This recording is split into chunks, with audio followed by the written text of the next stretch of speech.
En primer lugar, deciros, algunos creo que lo sabéis, bueno, creo no, algunos lo sabéis, otros no sé si lo sabéis, que nuestro párroco le han intervenido y bueno, ayer tuvimos la buena noticia de que la analítica que le han hecho es benigna, ¿no? Lo que le han extirpado es benigno, con lo cual está más tranquilo, estamos más tranquilos, pero tiene que estar él tranquilo y de reposo, ¿vale? Así que me imagino que en algún momento verá la grabación. Y luego, pues nada, deciros que aquí don Ricardo Lázaro hoy nos va a dar 2 sermones.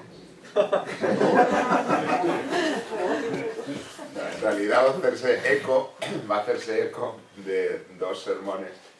Uno el del sermón de la montaña, ¿no? Y el otro el sermón de la misión, ¿vale? Bueno, pues vamos profundizando el Evangelio de San Mateo. Hoy no sé si va a dar tiempo para... Hubo el otro día bastante diálogo, ¿vale? Que si alguien no lo ha visto o no los ha visto, pues puede ver los vídeos que vamos colgando, que van colgando, padre e hijo y familia en general. Y nada, pues a disfrutar y a aprender, que siempre tenemos mucho que aprender. Gracias de nuevo. Muy bien. Pues yo esta mañana precisamente hablé con Gonzalo, que a pesar de que el médico le ha dicho que tiene que tener silencio, pues me llamó y yo le dije, pero ¿no te han dicho que tienes que callarte? No puede. Pero no puede. Y estuvimos nada hablando un momentín y nada, pues sí, afortunadamente todo ha ido muy bien y todas las noticias han sido muy buenas de su intervención, así es que ahora le queda solo recuperarse y no hablar.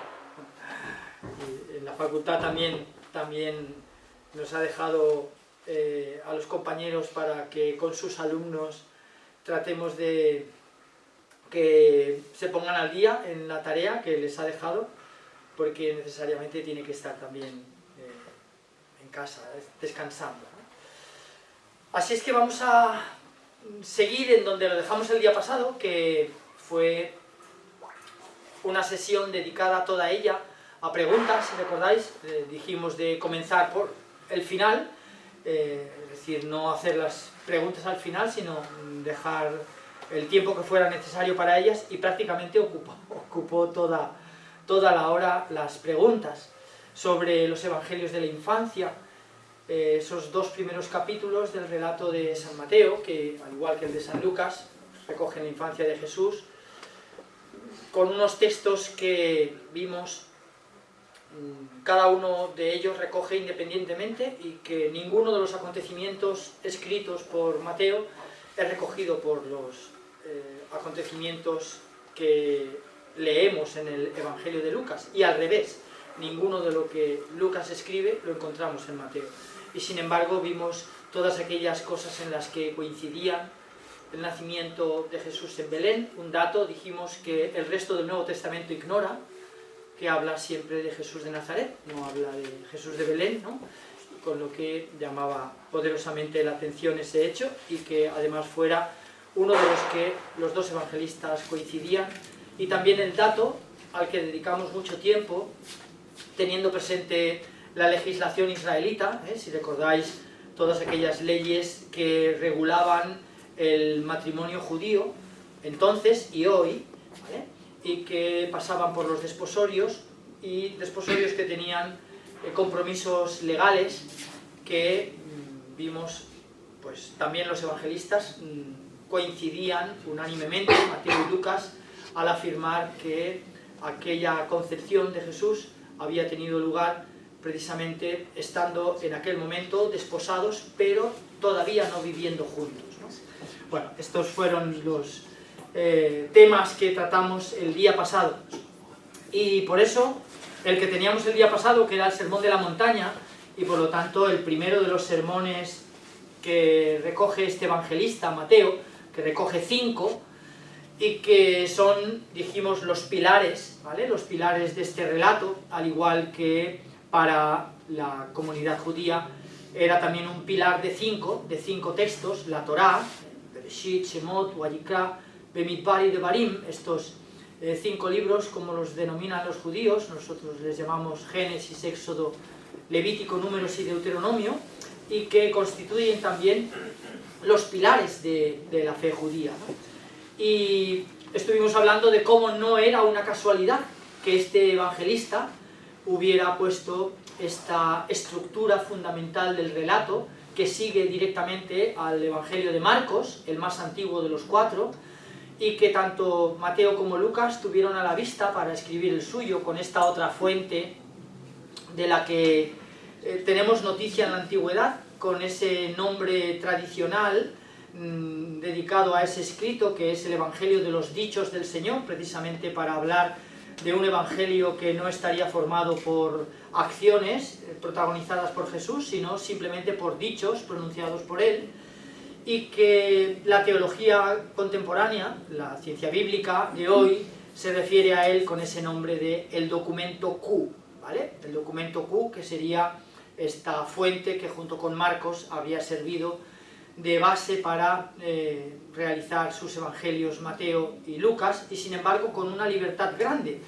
Estuvimos hablando precisamente también en nuestras primeras sesiones de cómo esta redacción de Marcos, que tiene tan solo 16 capítulos, es recogida en el Evangelio de San Mateo en los capítulos que hacen de enlace entre sermón y sermón, ¿vale? Tenemos los 2 primeros capítulos del Evangelio de la Infancia, que serían originales de Mateo, y que, aunque Lucas tiene su infancia, no coincide con la de Mateo, son acontecimientos aún hablando de lo mismo: el anuncio del nacimiento de Jesús, el nacimiento de Jesús, qué es lo que sucede inmediatamente después con la gente que vino a adorar a Jesús.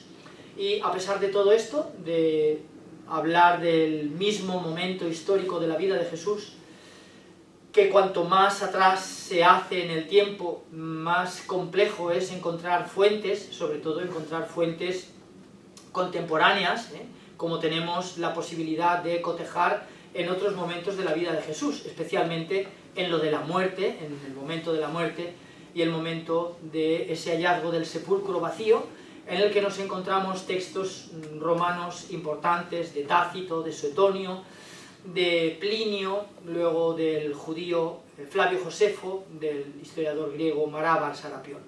Entonces, ese primer momento, que sería original de Mateo, los capítulos 1 y 2, tiene inmediatamente después el capítulo 3 y 4, en donde San Mateo relee el texto de San Marcos y vincula el Evangelio de la Infancia, capítulo 1 y 2, con el Sermón de la Montaña, capítulos 5, 6 y 7, que es el que vamos a ver hoy.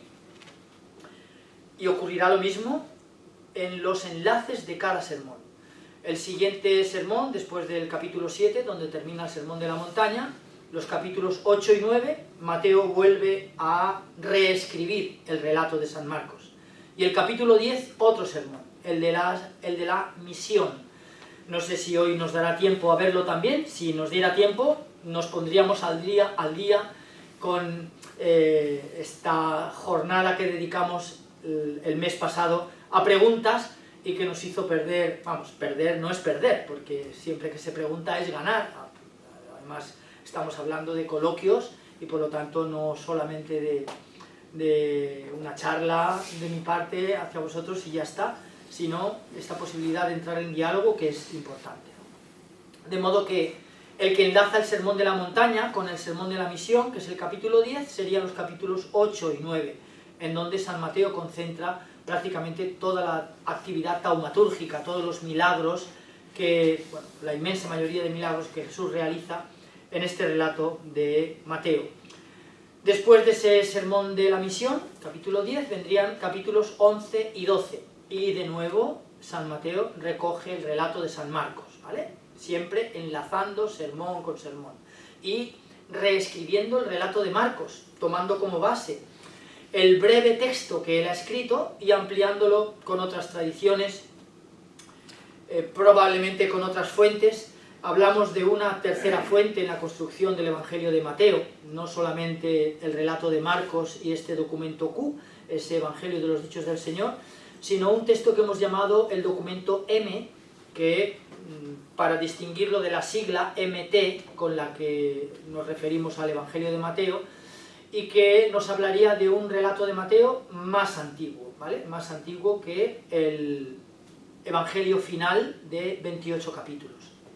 Después nos encontramos con otro sermón, en el capítulo 13, que es el sermón de las parábolas. Y aquí, estas parábolas del reino de los cielos, como sabéis es un eufemismo para que una comunidad judía que no debe pronunciar el nombre de Dios, ¿no?, pues el evangelista lo evita incluso en este término que es tan recurrente en los evangelios. Por ejemplo, en el de Marcos aparece muchas veces el término reino de Dios, también en el de Lucas, reino de Dios, en el de Juan aparece una sola vez, y Mateo, por el contrario, habla también muchas veces de esa realidad, pero la denomina siempre el reino de los cielos, ¿vale? Precisamente para evitar esta pronunciación del nombre de Dios. Y en el capítulo 13 recogería todas estas parábolas. De nuevo, capítulos 14 y 15, capítulo de enlace, 2 capítulos de enlace, en los que Mateo relee a Marcos, ampliando el texto y enlazando con el siguiente sermón, que le llamamos el sermón de la iglesia, y que en el Evangelio serían los capítulos 16, 17 y 18.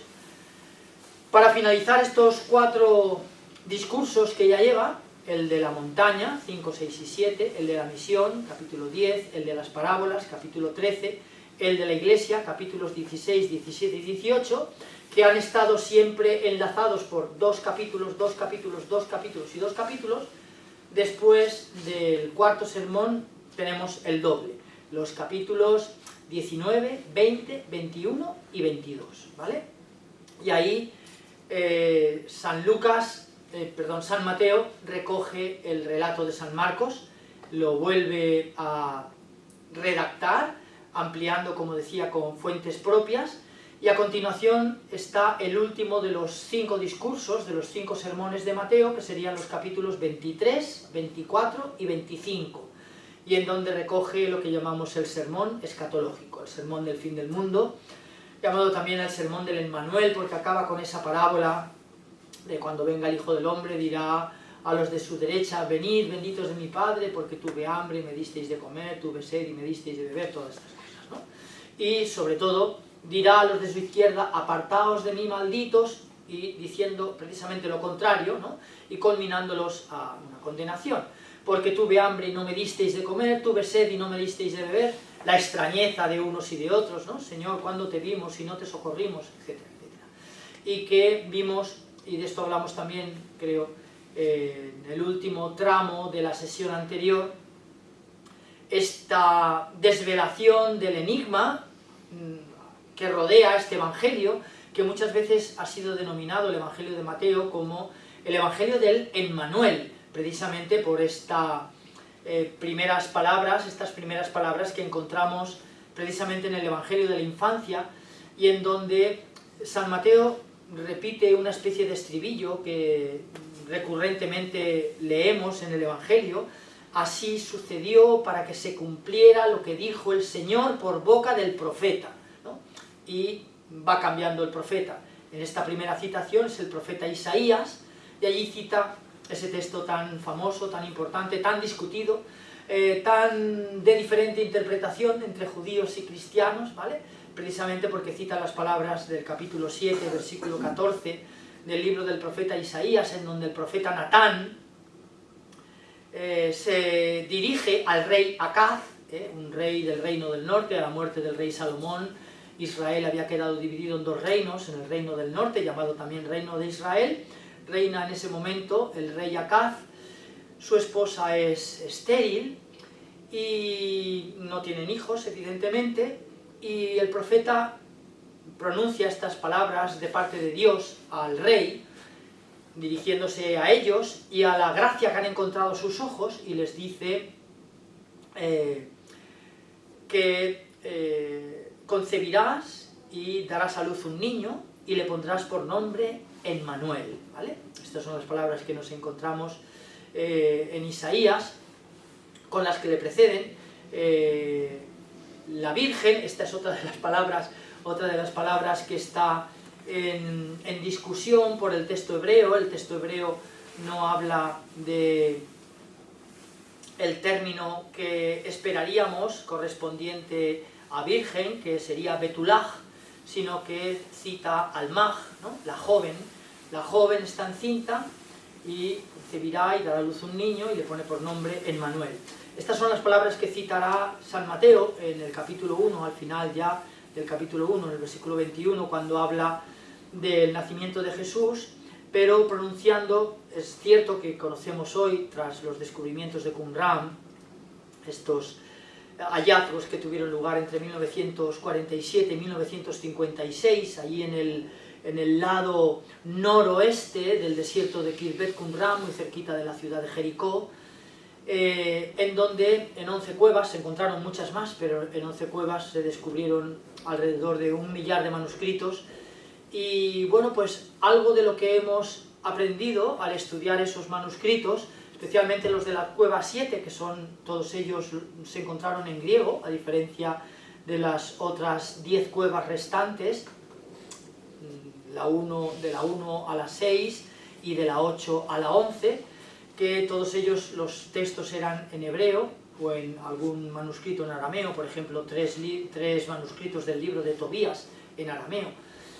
Y bueno, pues algo de lo que hemos aprendido del estudio de estos manuscritos es precisamente que los evangelistas conocieron las escrituras en la versión griega, la conocemos con el nombre de los 70, la citaron en esa versión, y es cierto que cuando uno coge la versión griega del Antiguo Testamento, al encontrar ese texto de Isaías 7:14, habla del término Párcenos, en griego sí que sería como el hebreo Betulaj, virgen, ¿no? Bueno, en cualquier caso ese sería el texto citado por el evangelista, y por eso leemos, a diferencia del Antiguo Testamento, que cuando vemos la doncella, la joven, está encinta y da a luz un niño y le pone por nombre Emmanuel. Aquí en el texto de San Mateo leemos la Virgen concebirá y dará a luz un niño y le pone por nombre Emmanuel, y el evangelista añade qué significa Dios con nosotros, algo que Isaías no había puesto en su texto, ¿no?, del capítulo 7. En cualquier caso, esto ha llevado, el decir qué significa Dios con nosotros, pues el denominar a este evangelio también como el evangelio del Emmanuel, ¿vale? Y al final de estos últimos capítulos dedicados a este sermón, a este discurso escatológico, capítulos 23, 24 y 25, nos encontramos los 3 últimos capítulos, 26, 27 y 28, en donde están los relatos del apresamiento de Jesús, la comparecencia ante 2 tribunales, con la discusión que hay y que ya emprenderemos en su día en torno a estos 2 juicios, si tuvieron los 2 lugar, si fue imposible, si pudo ser juzgado por el Sanedrín, si no podía ser juzgado, si pudo ser juzgado pero no condenado porque el Sanedrín no podía condenarlo. Bueno, aquí hay una discusión eterna, ¿no?, entre los estudiosos, también entre diferentes modos de leer algunos de los textos extrabíblicos que nos pueden ayudar a ver si es cierto que el Sanedrín tenía o no poder de condenar a muerte, y si lo tenía, en qué momentos y bajo qué circunstancias y con qué transgresiones de la ley, ¿no? Bueno, pues todo eso lo veremos también. Y entonces en esos capítulos 26, 27 y 28 recoge estos relatos, como digo, del apresamiento de Jesús, su comparecencia, primero ante un tribunal judío, después ante el gobernador romano, prefecto Poncio Pilato, luego la decisión de condenarlo a muerte, la ejecución en el Gólgota, el descendimiento de aquel cuerpo que ya avanzamos también en sesiones anteriores, de una manera también sorprendente escapó al destino de los crucificados, que sabemos que era la fosa común, ¿no? Y sin embargo, aquel crucificado eludió aquella fosa común ya veremos también en su momento toda esta tradición que gira en torno a la petición de este miembro del Sanedrín, que cederá su sepulcro, un sepulcro donde nadie había sido enterrado, y que, bueno, pues pide el cuerpo de Jesús. Hay también unas tradiciones, algunas de ellas apócrifas, las actas de Pilato, bueno, tenemos noticia de ese texto, pero el texto no lo tenemos, y sí que tenemos un texto apócrifo que habla de él y de cómo le fue entregado el cadáver de aquel crucificado para que fuera enterrado en aquel sepulcro, ¿no? Con toda una tradición que precisamente este evangelista va a recoger, y ninguno más. No lo hace Marcos, no lo hace Lucas, tampoco lo hace Juan. Esa tradición que nos cuenta San Mateo, y solo él, de que aquella guardia que estaba en el sepulcro y toda la cuestión que hay en torno a cómo los dirigentes religiosos de Israel se acercaron a Pilato para decirle que pusiera una guardia en el sepulcro porque aquel impostor, refiriéndose a Jesús, había anunciado mientras vivía que después de morir resucitaría al tercer día. Dice, no sea, y vuelvo a decir, esta es la historia que cuenta Mateo y que no cuentan los demás, no sea que sus discípulos vayan por la noche, roben su cuerpo y luego difundan el bulo de que ha resucitado de entre los muertos, ¿no? Bueno, bien, cuando llegue el momento de todo esto, lo veremos al leer esos últimos capítulos, que son muy interesantes del relato de San Mateo. Y ya sin más preámbulo, nos centramos en este sermón de la montaña, que después de las preguntas del día pasado, sí que nos dio tiempo a estructurar un poco el relato, que queda marcado primero porque en el capítulo 5, después de este versículo que llamamos de enlace con lo anterior, ¿no?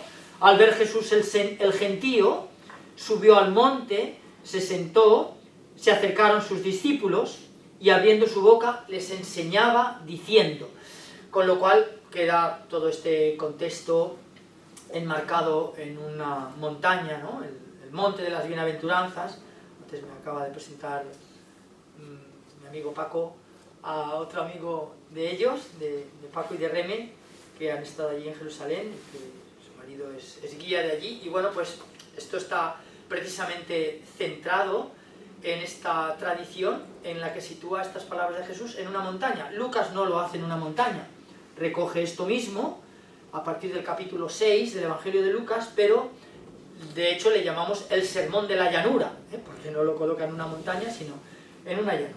Bueno, tendríamos ese versículo de unión, de enlace con lo anterior, y lo anterior, no lo olvidemos, sería estos capítulos 3 y 4, en donde San Mateo lo que hace es reescribir el relato de San Marcos. De hecho, aquí, en el capítulo 3, escribe lo que Marcos escribe en el capítulo 1, que es el comienzo de la actividad de Juan el Bautista, lo primero que nos encontramos en Marcos, el bautismo de Jesús, lo inmediatamente posterior que nos encontramos en Marcos, y las tentaciones de Jesús, el tercer, digamos, episodio que nos encontramos en los primeros 15 versículos del Evangelio de San Marcos, ¿no?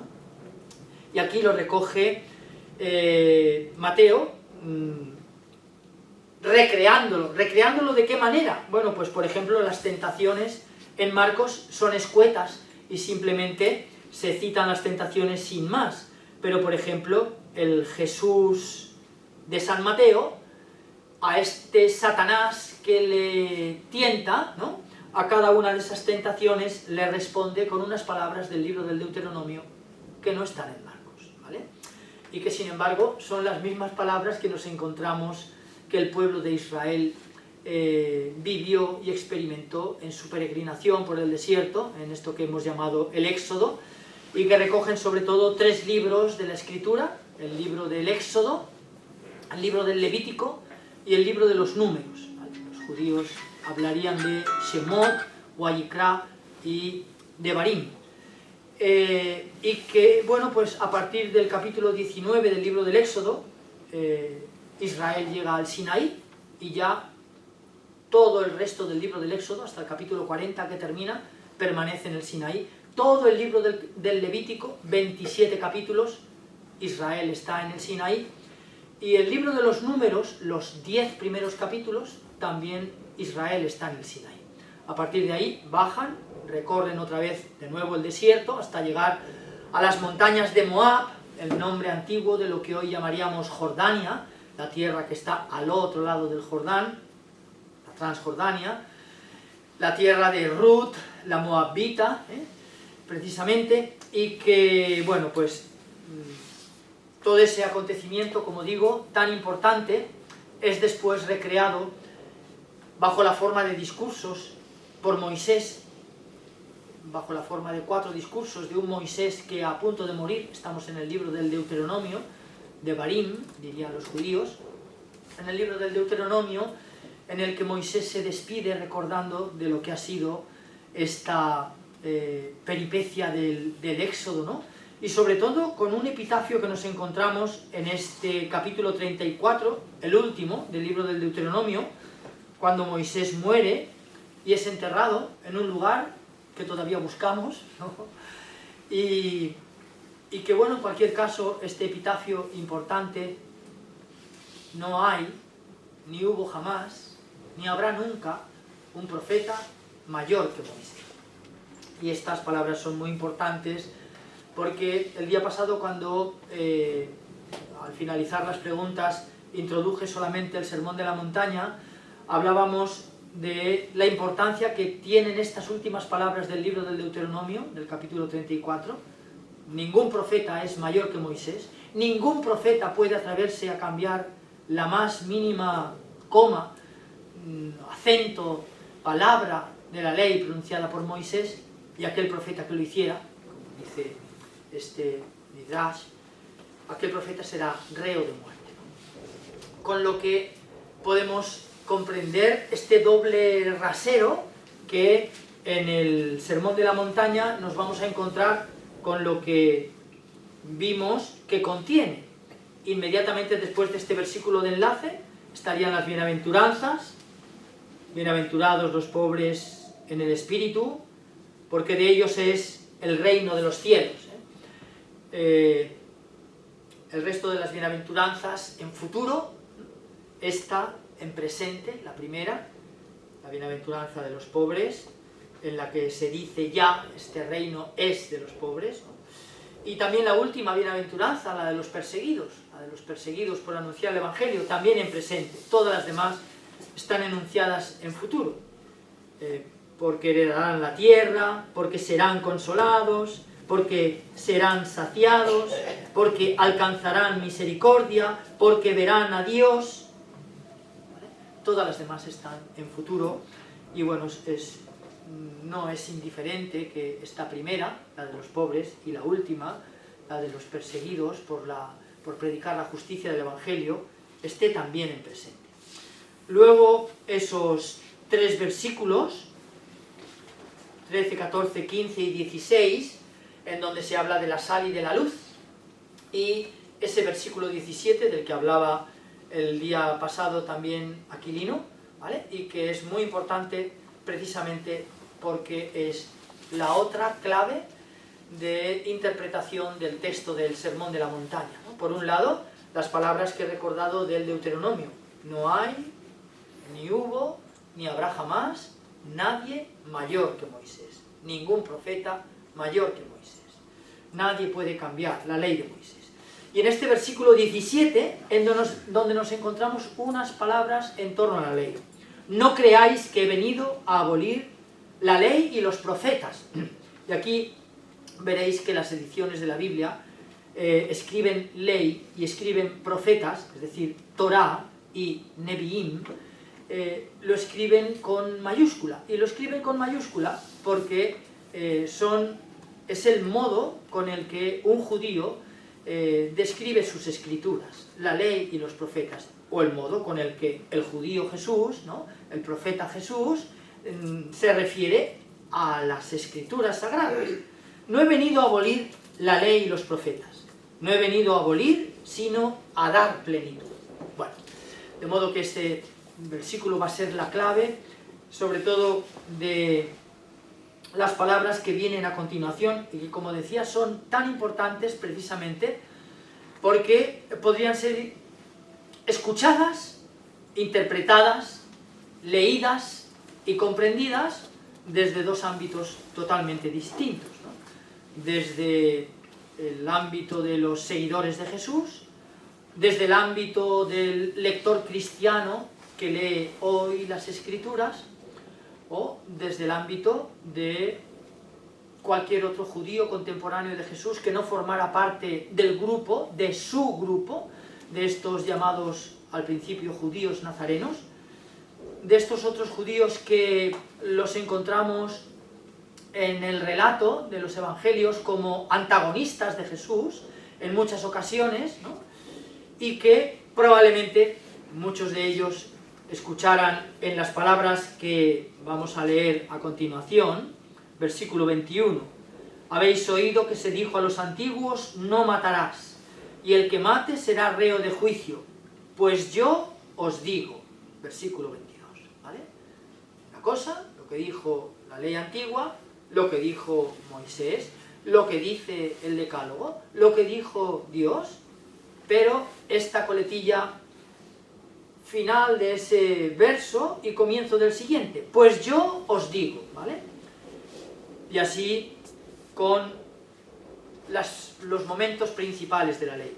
Versículo 27, habéis oído que se dijo, no cometerás adulterio, versículo 28, pues yo os digo, y viene a continuación otra cosa.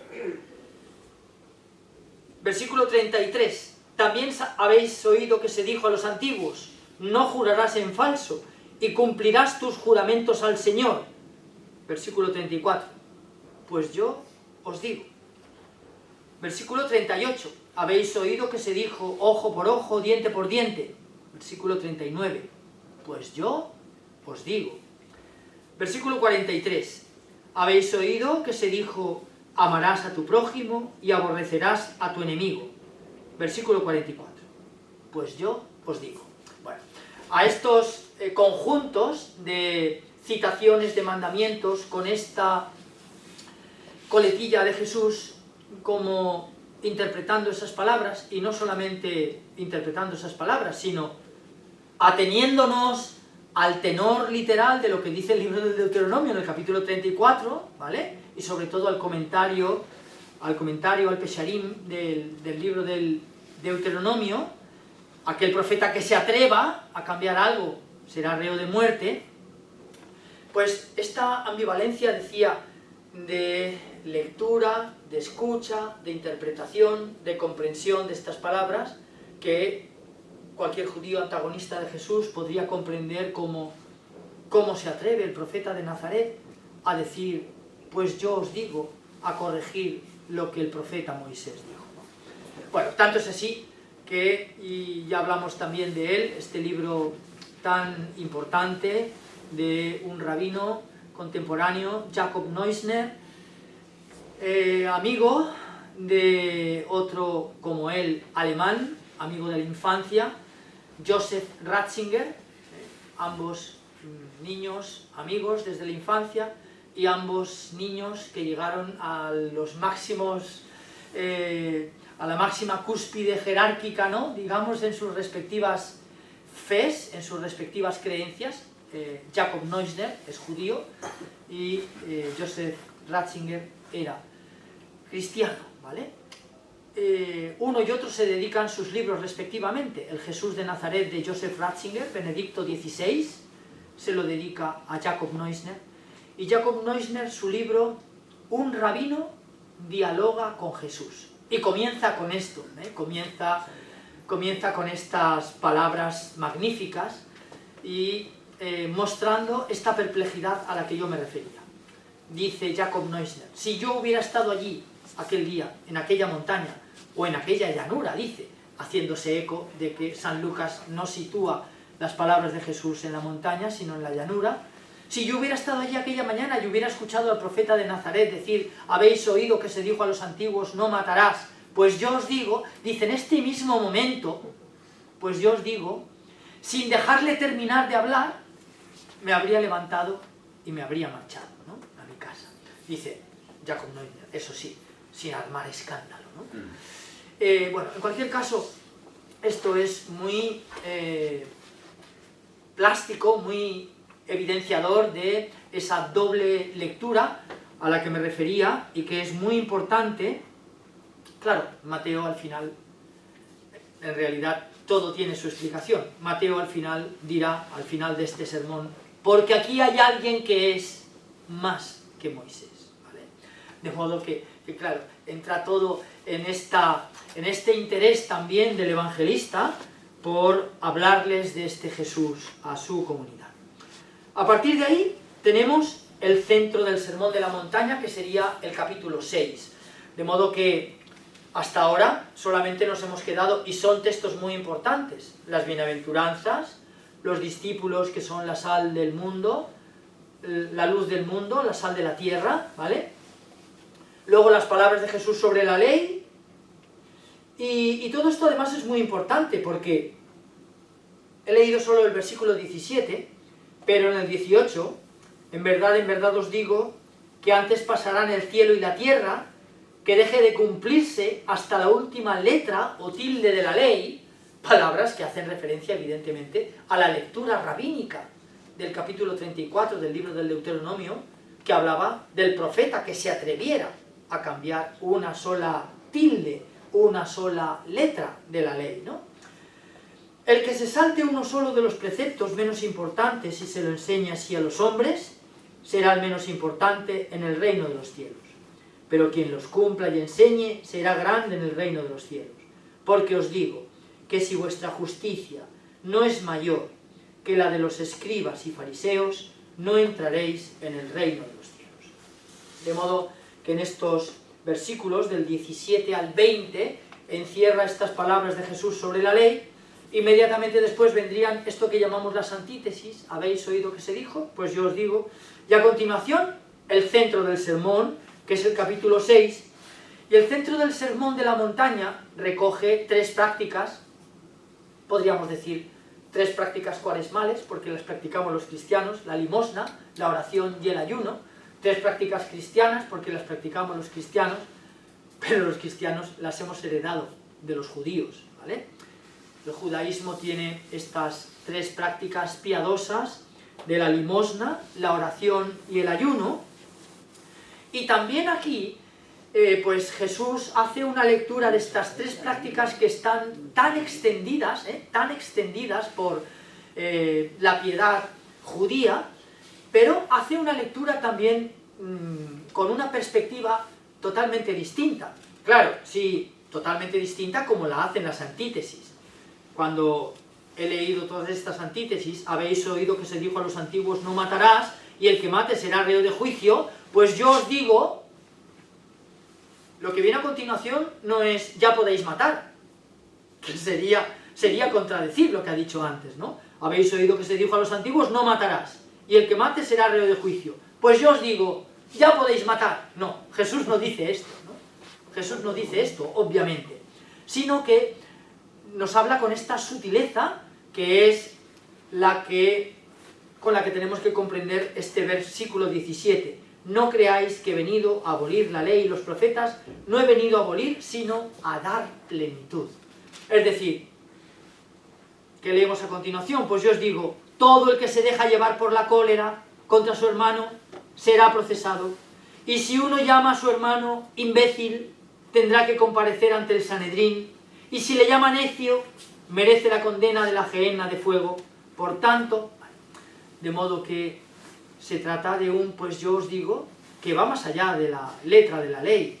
Es decir, que matar no es clavar un puñal, decapitar, crucificar, ahorcar, hacer devorar el cuerpo de alguien, estrangularlo, sino que uno puede, siguiendo el tenor de las palabras de Jesús, matar también con sus labios, ¿no? Con todas estas cosas que decimos del hermano. Y así con todo, así con todo. habéis oído que se dijo a los antiguos, no cometerás adulterio. Y Jesús, cuando dice, pues yo os digo, no es que diga, ya podéis cometer adulterio, no, no. Lo que hace es llevar este versículo 17 a la plenitud.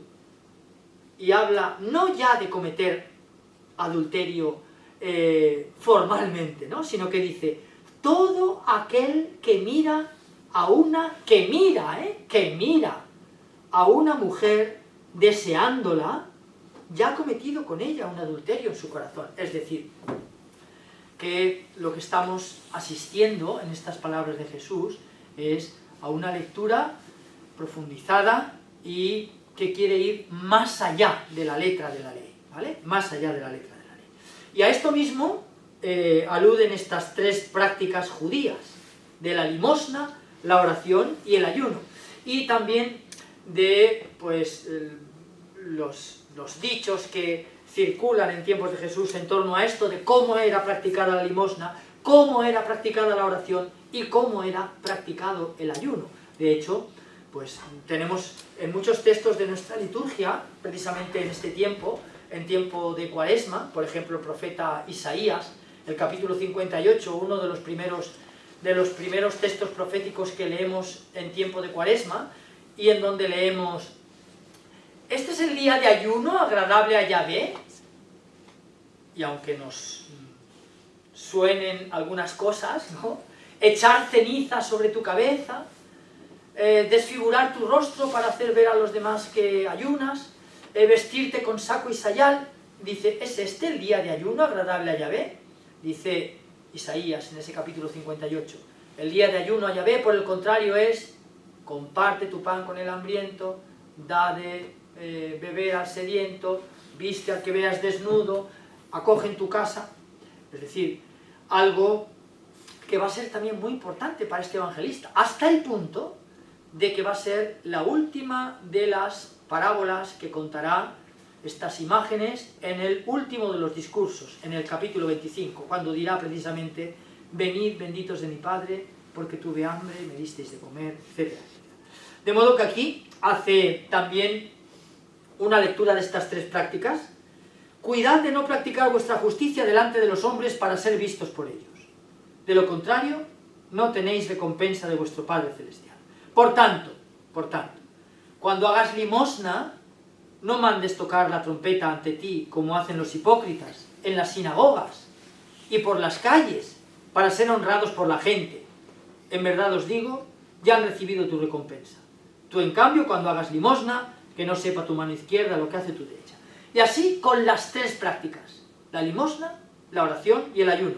Cuando oréis, no seáis como los hipócritas, y lo mismo, a quienes les gusta orar de pie en las sinagogas y en las esquinas de las plazas para que los vean los hombres. En verdad os digo que ya han recibido. Tú, en cambio, entra en tu habitación, cierra la puerta, ora a tu Padre en lo secreto, y tu Padre que ve en lo secreto. Y también lo mismo con la tercera práctica. Hay un paréntesis al que volveremos después. Está la limosna, está la oración, este paréntesis que es el centro simétrico del Sermón de la Montaña y que está constituido por la oración de Jesús, ¿vale? La tercera práctica, versículo 16: cuando ayunéis, no pongáis cara triste como los hipócritas, que desfiguran sus rostros para hacer ver a los hombres que ayunan. Son palabras de Isaías 58, que he citado antes. En verdad os digo que ya han recibido su paga. Tú, en cambio, cuando ayunes, perfúmate la cabeza, lávate la cara, para que tu ayuno lo note no los hombres, sino tu Padre que está en lo escondido, y tu Padre que está en lo escondido te recompensará. Y vuelvo atrás para este texto, los versículos del 9 al 15, que recogen, los versículos del 9 al 15 del capítulo 6, que recogen la oración del Padre Nuestro, ¿vale? Padre nuestro que estás en el cielo, santificado sea tu nombre. Bueno, esta oración, recogida únicamente por San Mateo y por San Lucas, y también por otro texto, qué curioso, nosotros no rezamos ni el de San Mateo ni el de San Lucas, rezamos el de este tercer texto cristiano, que lo encontramos en un escrito que se llama la Didache, un escrito que es contemporáneo de la obra de Lucas, por lo tanto del Evangelio, del tercer Evangelio y del libro de los Hechos de los Apóstoles, probablemente hacia finales del siglo I, hacia el año 90, en donde allí se dice que los cristianos tenemos que rezar 3 veces esta oración, como así hacemos todavía hoy. Rezamos un Padre Nuestro en los laudes. Bueno, eso no quiere decir que no recemos más. Si uno reza, por ejemplo, el rosario, pues reza muchos más, ¿no? Pero si, por ejemplo, reza la liturgia de las horas y asiste a la Eucaristía, rezaría esta práctica de la Didache, un Padre Nuestro en laudes, un Padre Nuestro en la Eucaristía, un Padre Nuestro en las vísperas, ¿no? Y esa es precisamente la fórmula que rezamos aquí, con este reino, que se ha hablado mucho de la originalidad de Jesús en esta oración, probablemente, muy probablemente, sí, en la invocación, invocar a Dios como Padre en plegarias, pues conocemos bien ahora la liturgia judía y no se da en un contexto como este, ¿no? Sin embargo, hay una oración judía que también se pide que llegue el reino de Dios, se le pide a Dios que perdone nuestras faltas, nuestras ofensas, porque también nosotros perdonamos, se le pide que llegue su reino. Esta oración la conocemos con el nombre del Kadish. La oración del Kadish es una oración judía que, a pesar de la originalidad que encontramos en las palabras de Jesús, sí que encontramos elementos que son comunes. Bueno, después, al final de ese capítulo 6, nos encontramos con preocupaciones por las riquezas. No atesoréis para vosotros tesoros en la tierra, donde la polilla y la carcoma los roen, donde los ladrones abren boquetes y los roban. Haceros tesoros en los cielos, etc. Las imágenes comparativas que pone, los pájaros del cielo, los lirios del campo, etc., ¿no? Y luego el capítulo 7, que está dedicado al juicio: no juzguéis para que no seáis juzgados, porque seréis juzgados como juzguéis vosotros, y la medida que uséis la usarán con vosotros. Y en donde Jesús le da la vuelta al mandamiento judío, ¿no? No hagas a los demás lo que a ti no te gustaría que te hicieran, y está formulado en la versión de San Mateo de manera positiva: haz a los demás lo que a ti te gustaría que te hicieran. Bueno, y con eso terminamos el sermón de la montaña. Esa sería la estructura de este sermón. No vamos a seguir con el sermón de la misión, para dejar estos minutos finales para intervenciones, ¿vale? No tienen por qué ser preguntas, pueden ser aportaciones sin más, y cosas que os haya sugerido el repasar juntos estos 3 capítulos, el 5, el 6 y el 7 del Evangelio de San Mateo, que, como digo, es el comienzo de estos 5 grandes sermones que va a pronunciar a partir de este primero, y que tiene que ver con probablemente lo más importante, que es la ley. Tenéis la palabra, el que quiera.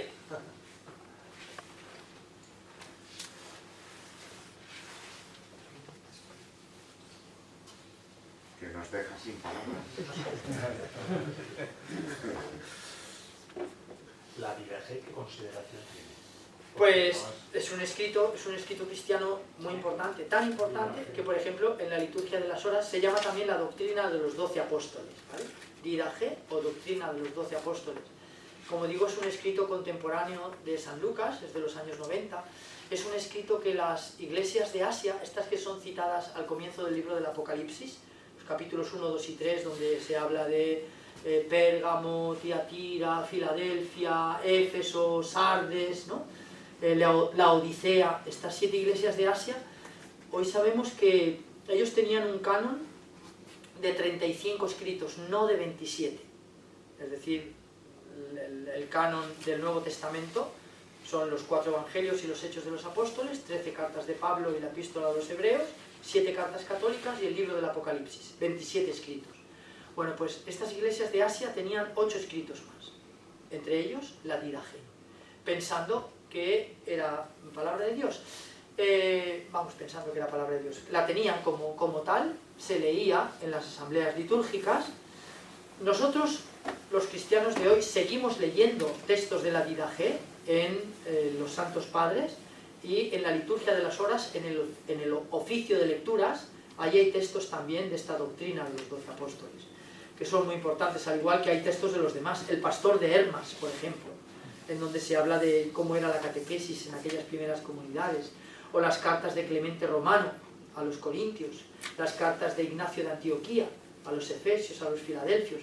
Estas comunidades las tenían como palabra de Dios. Este es un tema muy debatido, el del canon. De hecho, el congreso que tendremos de la Asociación Bíblica Española ahora en junio, del que ya os hemos hablado, aquí en la Facultad de Teología, va a girar precisamente alrededor del canon de las Escrituras.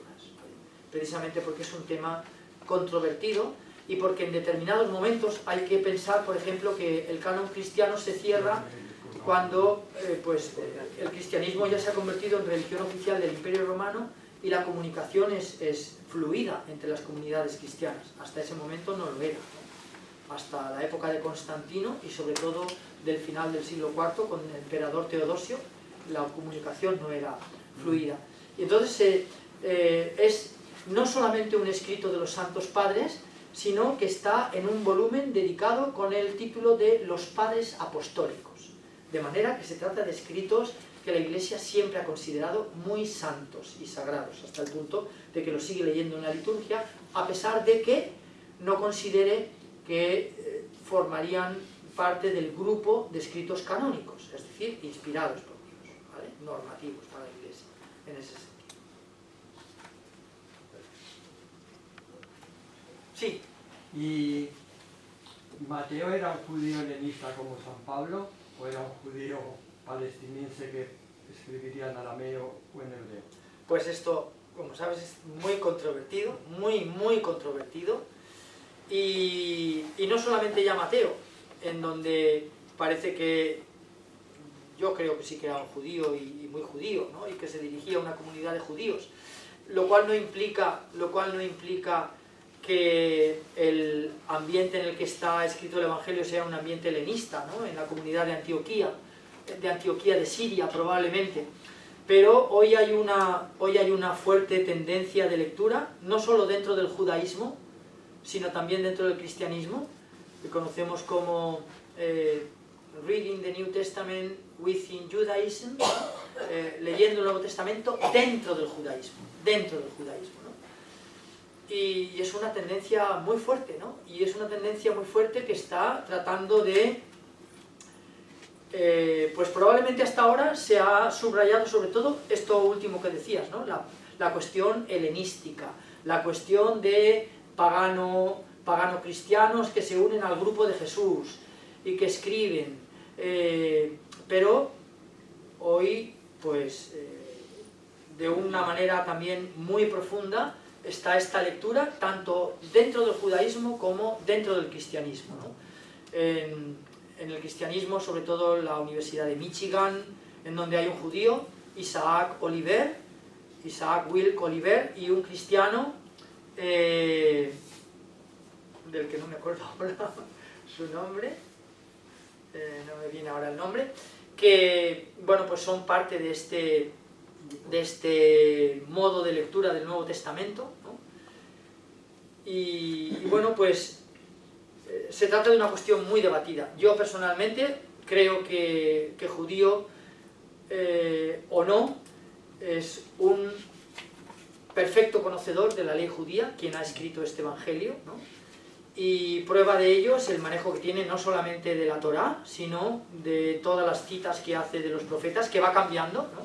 Al principio empieza con Isaías, pero después continúa. Así sucedió lo que dijo el Señor por boca del profeta Miqueas, y tú, Belén de Efratá, no eres la menor. Así sucedió lo que dijo el Señor por boca del profeta Jeremías, de Egipto llamé a mi hijo. Quiero decir que tiene un conocimiento absolutamente profundo, y luego se detiene en detalles muy importantes, como alguno ya lo he citado, ¿no?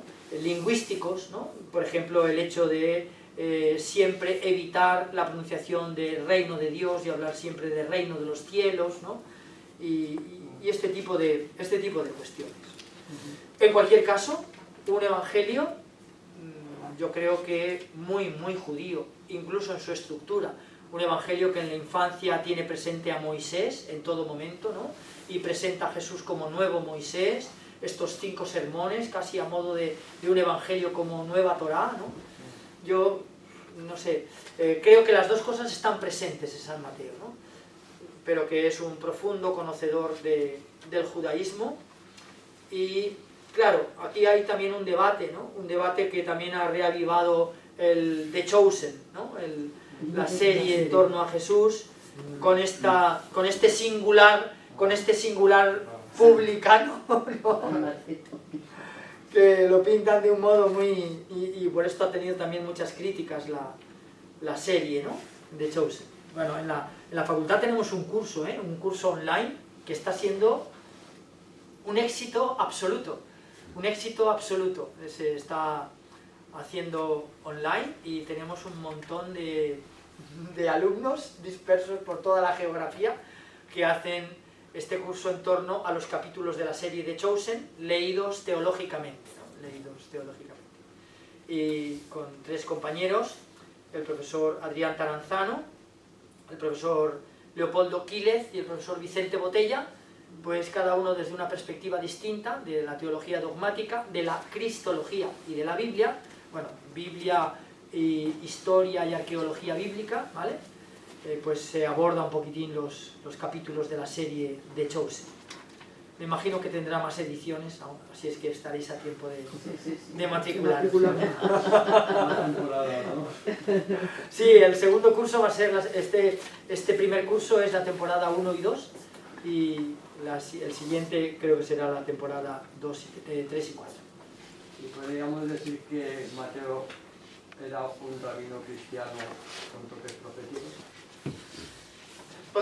Podríamos decir muchas cosas, ¿no? Esto mismo se dijo, por ejemplo, de Lucas, ¿no? Claro, esto ya no hay mucha gente que lo diga. De Mateo sí que hay gente que dice que hubiera podido ser un rabino, ¿no? Y que hubiera podido ser un rabino, que con su comunidad está en ese momento en el que él escribe el Evangelio, en el que su grupo ha sido expulsado de la sinagoga, ¿no?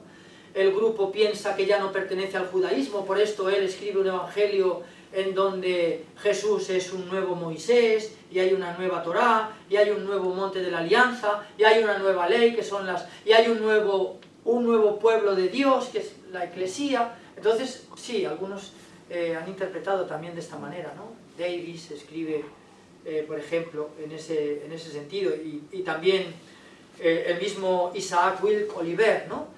Este judío de la Universidad de Michigan, que es un extraordinario, además es un judío muy joven, es insultantemente joven para ser tan listo. Y es las dos cosas, es muy joven y muy listo, y ha escrito unos libros magníficos. El primero, que fue su tesis doctoral, La Torá, que ha escrito, no está traducida aún, está en inglés, pero es un libro precioso. Y el subtítulo de su tesis, que es La Torá, dice: una lectura del relato de Mateo y de Lucas como textos judíos. Como textos judíos, ¿vale?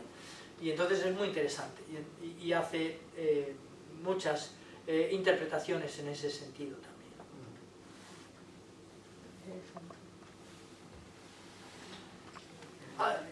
Aquilino. No es una pregunta en realidad, venga, pues, es un eco, ¿no? Ya he dicho que también valen aportaciones.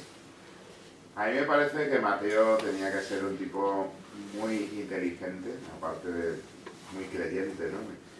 Porque, claro, tenía que hilar muy fino, ¿no? O sea, se estaba moviendo entre dos aguas, por decirlo de algún modo, ¿no? El ámbito judío y el nuevo ámbito que era el cristiano, ¿no? La figura de Jesús, ¿no? Y entonces, claro, presentar a un Jesús a judíos que muy convencidos de su judaísmo, pero intentar, digamos, presentarles sin rechazar todo lo que ha sido la historia de la salvación, ¿no? Pero decirles, aquí tenéis a este que asume y lleva a plenitud todo lo anterior.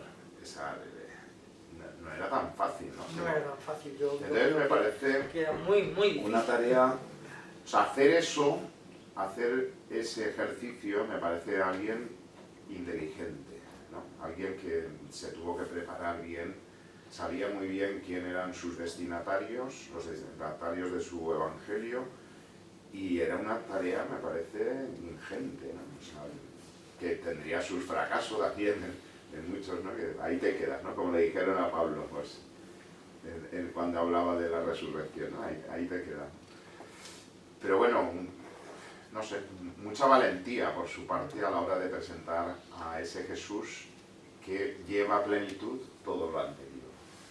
Yo, subrayando esto último que dices, Aquilino, de la valentía, a mí me parece que sí, y sobre todo, por ejemplo, en ese detalle al que yo me refería de la sepultura de Jesús, ¿no?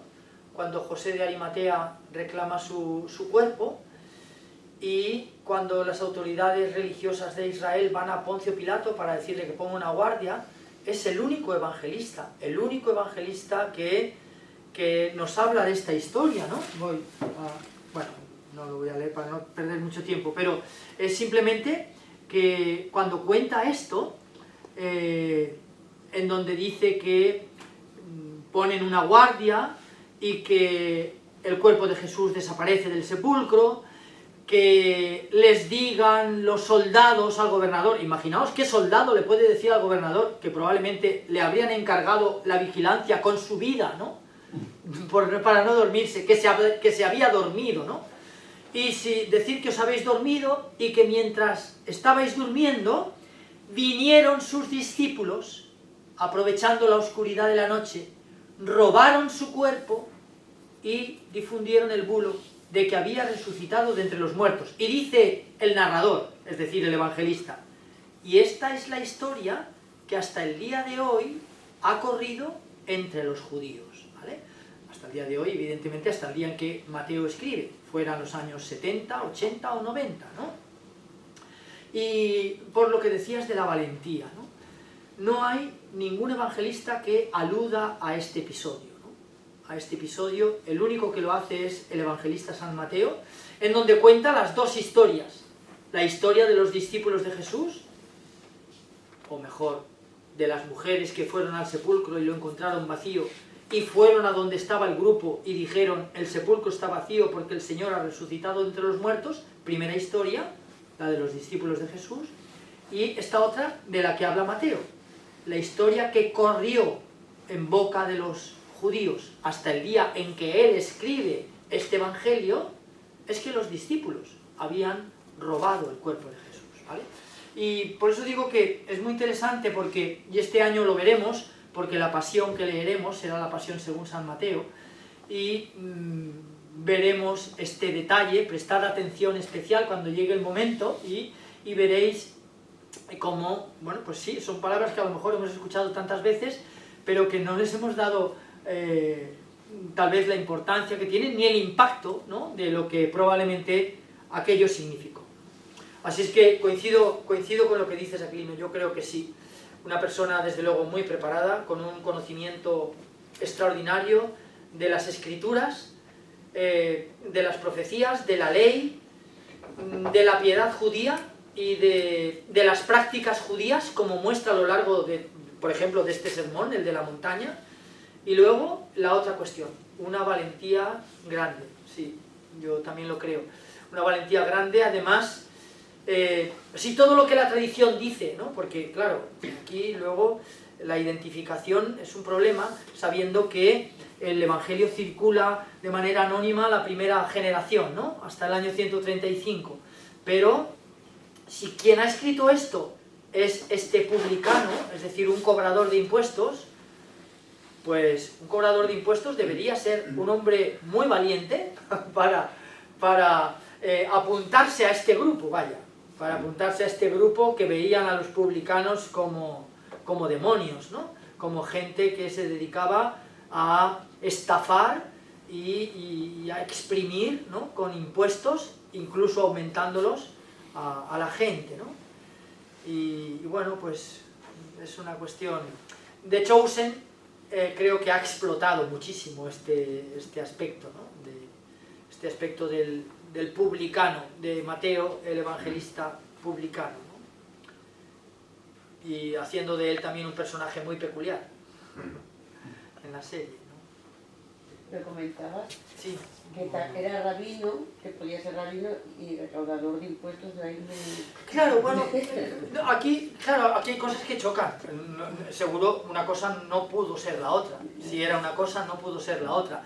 Pero es que en estas cosas de la identificación de si el autor de este evangelio es este tal Leví, el publicano de la lista de los 12, o quién es, ¿vale?